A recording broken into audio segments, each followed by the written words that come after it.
할렐루야. 자, 오늘도 이렇게 저녁 수요 예배에 모인 여러분들을 진심으로 환영합니다. 그래서 오늘도 하나님 앞에 나와 예배하는 이 시간이 그냥 지나가는 시간이 아니고 그냥 드려지는 예배도 아니라 전심을 다하여 하나님 앞에 드려지는 예배기에 하나님이 신령한 은혜와 땅에 기름진 복을 넘치도록 가정과 일터 위에 허락해 주시는 줄 믿습니다. 자, 오늘 함께 나누실 말씀은 고린도전서 10장 14절로 16절입니다. 그런즉 내 사랑하는 자들아 우상 숭배하는 일을 피하라. 나는 지혜 있는 자들에게 말함과 같이 하노니 너희는 내가 이르는 말을 스스로 판단하라. 우리가 축복하는 바 축복의 자는 그리스도의 피에 참여함이 아니며 우리가 떼는 떡은 그리스도의 몸에 참여함이 아니냐. 아멘. 오늘 함께 나눌 하나님의 말씀은 사도 바울이 고린도 교회의 성도들에게 권면하는 내용입니다. 자, 본문을 보면 사도 바울이 성도들을 향해서 내 사랑하는 자들아 이렇게 부르죠. 그러면서 중요한 부탁을 합니다. 그게 뭐냐면 바로 우상 숭배하는 일을 피하라는 거예요. 자, 그런데 사도 바울이 이 명령을 전하면서 특별히 독특한 전제 하나를 세워요. 그게 뭐냐 하면 내가 여러분들에게 이 말하는 이유는 바로 여러분이 지혜 있는 자이기 때문입니다 라는 거예요. 그러니까 지혜 있는 자들이기에 여러분들에게 우상 숭배를 피하라 라고 권면하는 거예요. 이렇게 말한다는 거예요. 자, 이 말씀은 참으로 깊은 의미를 담고 있어요. 사도 바울이 지금 아무에게나 이런 말을 하는 것이 아니다라는 거예요. 영적으로 어둡고 미련한 자들에게 백날 우상 숭배를 피하라고 말한들 아무 소용이 없다는 것을 알고 있기 때문이에요. 오늘 하늘의 지혜를 소유한 사람, 바로 하나님의 영으로 깨어있는 사람만이 지금 이 말씀의 가치를 알아듣고 또 스스로 판단하며 진리의 길을 선택할 수 있는 줄 믿습니다. 그래서 이 시간에 과연 성경에서 말하는 참된 지혜자가 누구인가? 참된 지혜는 무엇인가? 그것을 한번 살펴보려고 해요. 자, 첫째로 지혜 있는 자는 곧 영이 살아난 사람을 말합니다. 여러분, 지혜가 뭐라고 생각하세요? 세상에서는 공부 많이 하거나 경험이 많은 것을 지혜라고 말을 해요. 그런데 성경은 그렇게 말하지 않아요. 성경은 지혜의 출발점을 생명에서 시작된다라고 말합니다. 왜냐하면 여러분, 죽어있는 존재에게 지혜가 있을 수 없는 거잖아요. 다시 말해서 지혜가 있다 그 얘기는 살아있는 존재구나 그 이야기잖아요. 근본적으로. 여러분, 여기에 죽은 사람이 한 10명 앉아 있어요. 아니, 누워 있어요. 그러면 그들에게 가서 우상 숭배를 하지 마세요. 우상 숭배하면 망합니다. 하나님께로 돌아오세요. 아무리 죽은 자에게 100번, 1000번, 10,000번을 외친다 할지라도 죽은 자들은 듣지 못한다는 거예요. 반응할 수도 없어요. 그것은 귀머거리에게 소리치는 것보다도 더 무의미하다라는 거예요. 자, 사도 바울이 성도들에게 우상 숭배를 피하라고 설교한 이유는 지금 이 말씀을 듣고 있는 성도들이 살아있다라는 전제하에 설교를 하고 있다는 거잖아요. 살아있는 자에게, 그리고 이 말씀을 들을 수 있는 자에게 귀가 열려있고 또 들을 수 있는, 듣고 이해할 수 있는 자에게 설교를 하고 있다는 거예요. 여러분, 죽은 자에게 아무리 귀한 보석을 줘도 알아보지 못하고요. 또 아무리 두려운 것을 경고해도 두려워하지 않습니다. 그러나 산자는 달라요. 살아있는 사람은 말을 듣고 이해한다는 거예요. 그리고 말에 따라 행동을 한다는 거예요. 그렇다면 여기서 말하는 산자는 누구인가 하냐는 거죠. 산자는 누굴까? 그냥 육신에 숨만 붙어 있다고 산 자라고 말할 수 있는가? 그렇지 않아요. 바로 영이 살아있는 사람을 산 자라고 성경은 말씀하는 줄 믿습니다. 여러분, 인간은 원래 죄로 말미암아 영이 죽었던 존재잖아요. 아담 이후로 모든 인간은 겉으로는 살아 움직이는 것 같으나 그 영혼은 어둠의 권세 아래 짓눌려 있고 사망의 길을 걷고 있었단 말이에요. 그리고 죄의 본성이 우리를 장악하고 있었고 사탄이 우리를 장악하여 우리의 영혼의 주인 노릇을 하고 있단 말이에요. 그래서 그 죽은 영혼은 계속해서 하나님 없다고 말하고 또 나아가서 나무나 돌로 만든 우상들 앞에 엎드려 절하며 우상 숭배하며 그것이 복준다라고 말하고 있다는 거예요. 그것이 바로 영이 죽은 자들이라는 거예요. 영적으로는 죽은 자들의 모습이에요. 어둠 속에 갇혀 있으니 빛을 보지 못하지요. 거짓을 진리라고 착각하고 살아가고 있는 겁니다. 그런데 감사한 것은 지금 저와 여러분들은 예수 그리스도를 믿음으로 말미암아 죽었던 영이 다시 살아난 줄 믿습니다. 이제는 들을 수 있고 바라볼 수 있고 깨달을 수 있는 존재가 된 줄 믿습니다. 생명의 영이신 예수께서 우리 안에 임하심으로 생명 되신 주님이 우리의 죽었던 영을 다시 살려주신 줄 믿습니다. 그래서 예수님의 영은 영원히 사시는 영이거든요. 그래서 그 영원히 사시는 예수님의 영이 우리의 속에 들어오심으로 말미암아 우리 영이 살아남과 동시에 우리 안에서 제일 먼저 하시는 일이 있어요. 그게 뭐냐? 바로 청소하는 일이에요. 무엇을 청소하느냐? 우리를 지배하던 죄의 찌꺼기들을 완전히 씻어내십니다. 그리고 우리의 영을 옥죄고 있던 마귀의 권세를 완전히 쫓아내시는 줄 믿습니다. 그러므로 어둠이 물러가고 빛이 들어오게 하시더라는 거예요. 그래서 죄 때문에 죽어있던 영혼이 성령의 역사로 깨어남으로 죽었던 영이 다시 살아남으로 이제 인간이 내뱉는 첫 고백이 뭐냐? 바로 하나님 아버지라는 단어인 거예요. 하나님을 향하여 아버지요, 하나님 아버지, 이러한 고백을 하게 되더라는 거예요. 여러분, 이것은 누가 가르쳐 주지 않아도요, 하나님이 진짜 이 세상 만물을 창조하신 창조주이시구나 라고 깨닫게 되더라는 거예요. 우리 하나님이 나의 주인이시고 나의 보좌시며 나를 치료하시는 분이구나, 영적으로 직감하게 되더라는 거예요. 이것이 바로 지혜의 시작인 줄 믿습니다. 바로 영이 살아났기에 하나님을 알아보게 되는 거예요.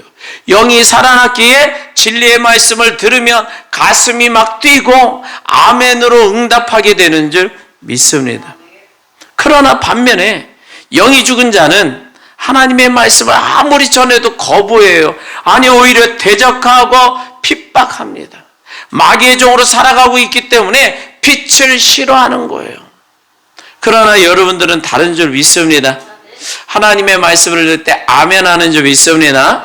그 말씀이 우리의 삶의 기준이 되어지는 줄 믿습니다.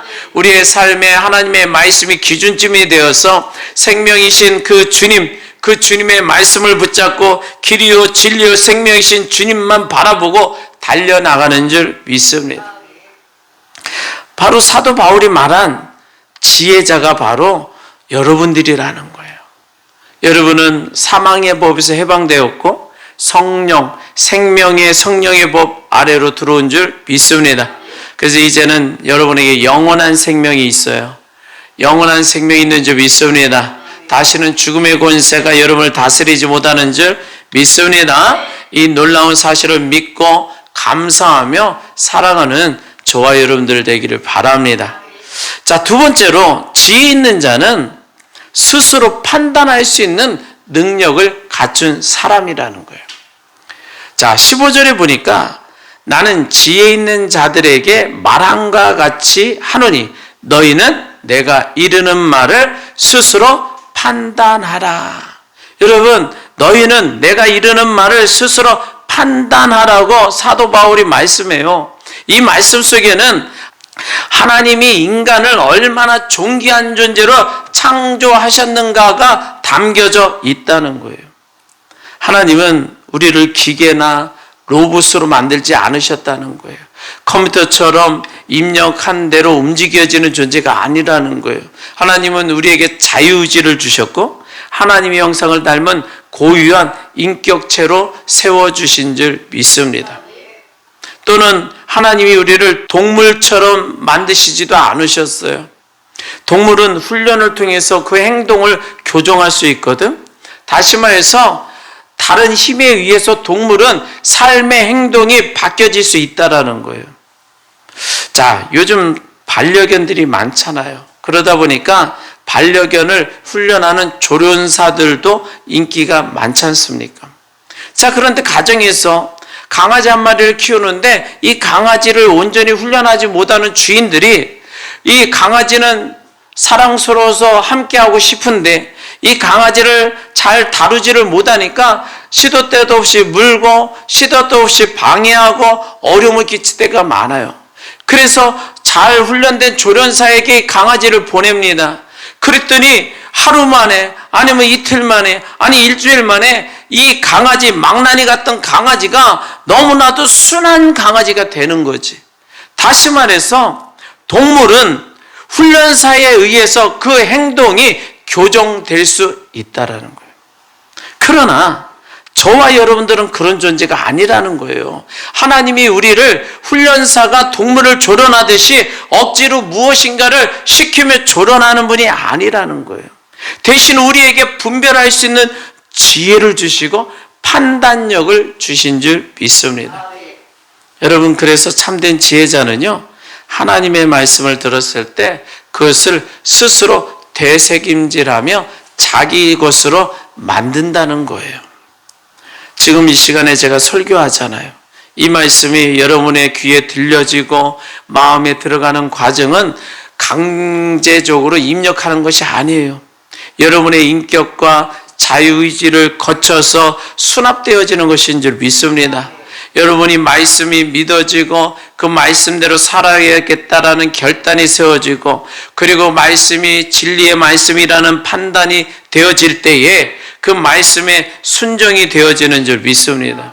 다시 말해서 여러분 안에는 이제 죽은 영이 아니라 살아있는 영이 있기에 이 말씀은 참으로 옳구나, 이것은 나를 살리는 생명의 말씀이라고 스스로 판단하고 아멘 할 수 있도록 하나님이 만들어 주셨다는 거예요. 그게 참된 지혜자라는 거예요. 여러분, 근데 여기서 사용되는 스스로라는 단어는 원래 하나님, 창조주 하나님께만 해당되는 속성이에요, 사실. 인간에게는 스스로 할 수 있는 일이 없다니까. 하나님만이 스스로 계신 분인 줄 믿습니다.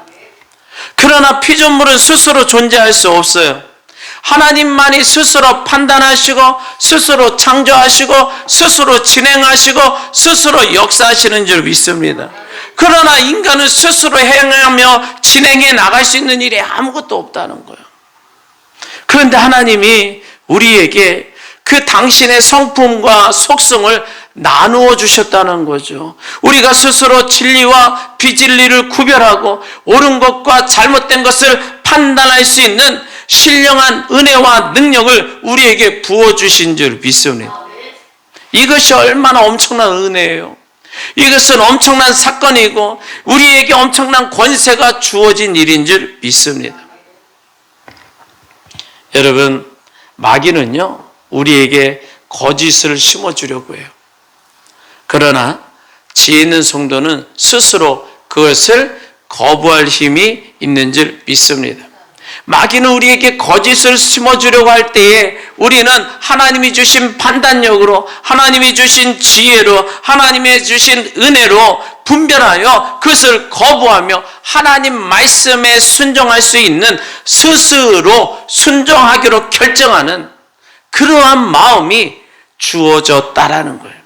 여러분, 그러한 마음을 가진 성도들을 하나님이 가장 귀하게 여기시는 줄 믿습니다. 오늘 이 저녁에 세상은 설 명절이라고 이제 떠들썩하게 지내다가 이제 요즘 마지막 날이니까 얼마나 피곤해요. 세상 가운데 있다가 피곤하여 가정에서 쓰러져 있고 또 마지막 연휴의 마지막 밤을 세상에서 즐기려고 하는 자들이 많을 거예요. 그런데 여러분들은 스스로 판단하여 하나님 앞에 예배하는 것이 옳다라는 것을 알았기에 하나님 앞에 나와 예배하는 줄 믿습니다. 여러분, 이 시간에 여러분들이 설교를 들으면서 스스로 생각하고 판단하고 계실 줄 믿습니다. 맞다, 내가 우상 숭배해서는 안 되지. 오직 하나님만이 나의 복의 근원이시지. 그러한 믿음이 스스로 판단되어지고 결단되어지는 그러한 여러분들에게 지혜가 임한 줄 믿습니다. 그러기에 여러분들이 지혜자라는 증거예요. 반면에 그러한 스스로 판단할 수 있다는 자체가 하나님이 나를 지혜자로 세워주셨구나. 여러분은 만물의 영장으로서 또 하나님의 자녀로서 세상의 어둠을 분별하고 빛의 길을 선택할 능력을 이미 받은 줄 믿습니다. 성령께서 여러분의 생각과 마음을 지키셔서 무엇이 하나님이 기뻐하시는 뜻인지를 분별할 수 있도록 가르쳐주고 계시는 줄 믿습니다. 그러기에 여러분들 믿음의 선택을, 믿음의 판단력을 스스로 믿고 신뢰하기를 바랍니다. 나와 함께 하시는 하나님을 의지하기를 바랍니다. 그러면 진리의 길을 걷게 되는 줄 믿습니다. 자, 그러면서 세 번째 지혜 있는 자는 예수 그리스도와 온전히 연합된 사람을 지혜 있는 자다 말하는 거예요. 자, 사도 바울이 우상 숭배를 피하라는 권면에 이어 16절에 성찬의 의미를 설명을 해요.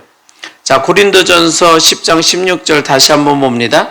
우리가 축복하는 바 축복의 자는 그리스도의 피에 참여함이 아니며 우리가 떼는 떡은 그리스도의 몸에 참여함이 아니냐. 여기서 참여한다는 말은 연합한다라는 뜻이에요. 그래서 지혜 있는 자의 결정은 곧 하나님과 예수님과 하나 되는 것으로 결정 짓는다라는 거예요. 예수님과 연합된다라고 결정 짓는 거예요. 여러분, 우리가 성찬의 떡을 떼고 성찬의 잔을 마십니다. 그것은 단순히 예식을 행하는 게 아니라는 거예요. 예수님의 몸이 우리 안에 들어오는 것을 말하는 거고 예수님의 피가 내 혈관 속에 흐르는 것을 상징하는 거예요. 여러분, 예수님과 내가 뗄 수 없는 하나가 되었다는 선포와 같다는 거예요.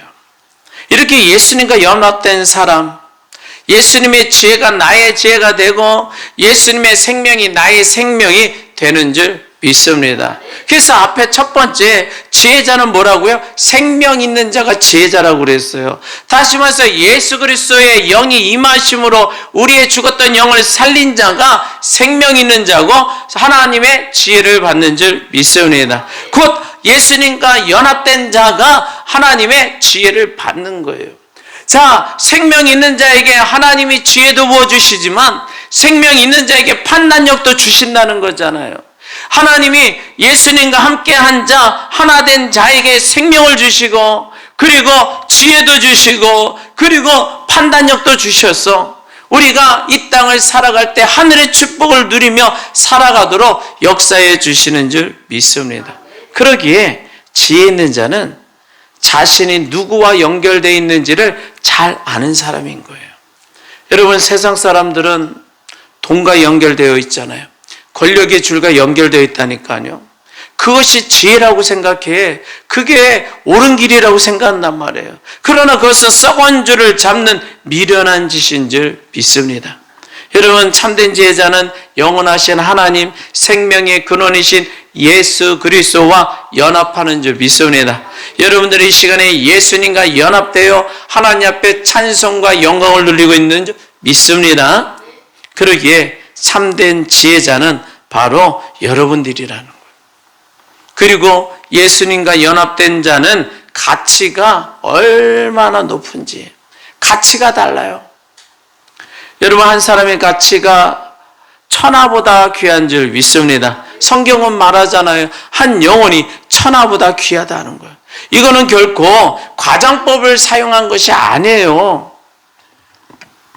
그냥 쓸데없이 과장한 것이 아니라 세상의 모든 땅값보다도, 세상의 모든 별들보다도, 이 우주를 합한 것보다도 예수님의 피로 산 여러분들의 한 영혼이 너무나도 가치가 대단한 줄 믿습니다.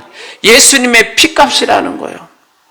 그러기에 여러분은 하나님의 말씀을 들을 줄 알고, 깨달을 줄 알고, 판단할 줄 알고, 그리고 예수님의 가치와 존귀함이 여러분들과 연합된 줄 믿습니다. 온 우주 만물 중에 창조주의 마음을 이해하고 하나님과 대화하며 하나님의 뜻을 스스로 판단하며 따를 수 있는 존재는 인간 중에서도 영이 살아난 성도만 가능한 줄 믿습니다. 여러분, 코끼리가 아무리 덩치가 크고 힘이 세다 할지라도 하나님의 진리를 알 수 없어요. 오직 예수 그리스도의 영으로, 성령이 임재하심으로 죽었던 영이 살아난 자, 그리고 하나님이 판단력을 부여한 자, 그리고 오직 예수 그리스도와 연합된 자, 여러분들만이 하나님과 소통할 수 있는 존귀한 존재로 부름받은 줄 믿습니다. 그러기에 여러분 스스로를 낮게 여기지 마시기를 바랍니다. 다시 한번 여러분 스스로를 낮게 여기지 않기를 바랍니다.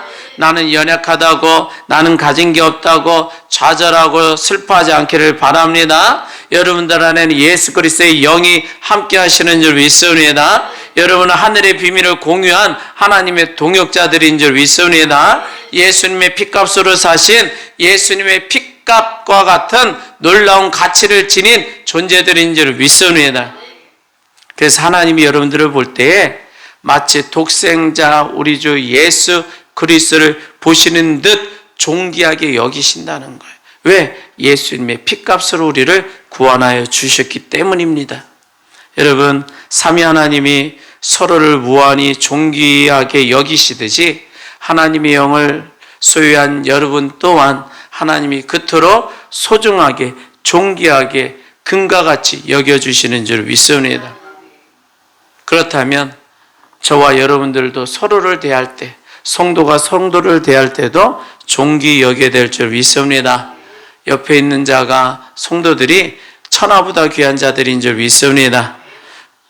왜냐하면 성도 안에는 예수님이 계시고 그 영이 살아나서 하나님의 말씀을 들을 수 있고 판단할 수 있고 하나님과 연합되어 진리의 길을 걸어갈 수 있는 존재들이기 때문인 줄 믿습니다. 그러기에 우리는요, 지혜 있는 자로서 삶을 살아갈 때에 우상을 구체적으로 배척하며 살아가야 될 줄 믿습니다. 여러분, 사도 바울이 왜 지혜 있는 자들에게 우상 숭배를 피하라고 했는가? 그것을 우리가 이제 깨달아야 돼요. 그 이유는 어디에 있다고요? 우리의 영이 살아있으니까. 그리고 우리는 스스로 판단할 능력이 있기 때문에, 그리고 우리는 예수님과 연합된 존재이기 때문에 우리의 삶은 오직 주님만 바라보며 살아가야 될 줄 믿습니다. 그러기 위해서는 하나님 외의 모든 가짜 신은 다 내다버려야 돼요. 어떤 이에게는 돈이 신일 수 있고, 어떤 이에게는 자기의 높은 권세가 신일 수 있고, 자기의 자존심이 신일 수도 있고, 가정이 신이기도 하고, 수많은 신들을 품고 있다면 그 수많은 신들을 다 내다버리고 오직 주님만 모시기를 바랍니다. 주님과 연합되기를 바랍니다. 그러기에 여러분들 안에는 오직 주의 영광만이 더 높아지는 줄 믿습니다. 그래서 우리가 우상을 피하라고 사도 바울이 말했는데, 그렇다면 우상을 피하라고 말한 존재가 지혜 있는 자라고 그랬어요. 지혜 있는 자는 살아있는 존재고, 그리고 스스로 판단할 수 있는 존재고, 예수님과 연합된 자가 참된 지혜자인 줄 믿습니다. 그렇다면 그런 지혜자로서 우리가 우상을 피해야 하는데, 우상을 피하는 방법은 뭐냐? 첫 번째, 오직 하나님만이 나의 유일한 창조주이심을 인정하고 고백해야 될 줄 믿습니다. 그래서 어떠한 신 앞에도 우리는 고개를 숙여서는 안 되는 줄 믿습니다. 두 번째는 복을 주시는 분 역시 오직 하나님밖에 없음을 고백하기를 바랍니다. 여러분, 이 땅에서 복을 추구하는 것이 아니라 하늘의 복을 추구하기를 바랍니다. 이 땅에 어느 누구도, 그리고 어떠한 조각상도, 어떠한 우상도 우리에게 복을 줄 수 없다. 그러기에 오직 복을 주시는 분은 오직 하늘에서 하늘의 복을 주시는 우리 아버지 하나님밖에 없는 줄 믿습니다. 그리고 나를 천국까지 안전하게 인도하실 분 역시 오직 하나님밖에 없는 줄 믿습니다. 그러기에 우리의 인생길은 너무너무 험하고 험난한데 어디로 가야 할지도 알지 못할 때가 너무 많잖아요. 그러나 지혜 있는 자는 내 영혼의 목자가 누구인지 알아요. 오직 나의 목자는 예수 그리스도임을 믿고 예수님만 붙잡고 저 천국길을 걸어가는 줄 믿습니다. 그러기에 여러분들 자신이 얼마나 존귀한 자를 깨닫고 지혜 있는 자로서 나는 영원한 생명을 가졌다, 살아났다, 또 하나님이 주시는 판단력을 가졌다 스스로, 또 예수님과 연합된 자로서 이제 오직 하나님만 믿겠습니다. 오직 하나님께만 복을 구하겠습니다. 오직 하나님만 의지하여 천국까지 나아가겠습니다. 그러한 믿음으로 달려나가는 저와 여러분들 되시기를 주님의 이름으로 축원합니다. 자, 이 말씀 기억하면서 우리 주여 한번 외치기도 합니다. 주여!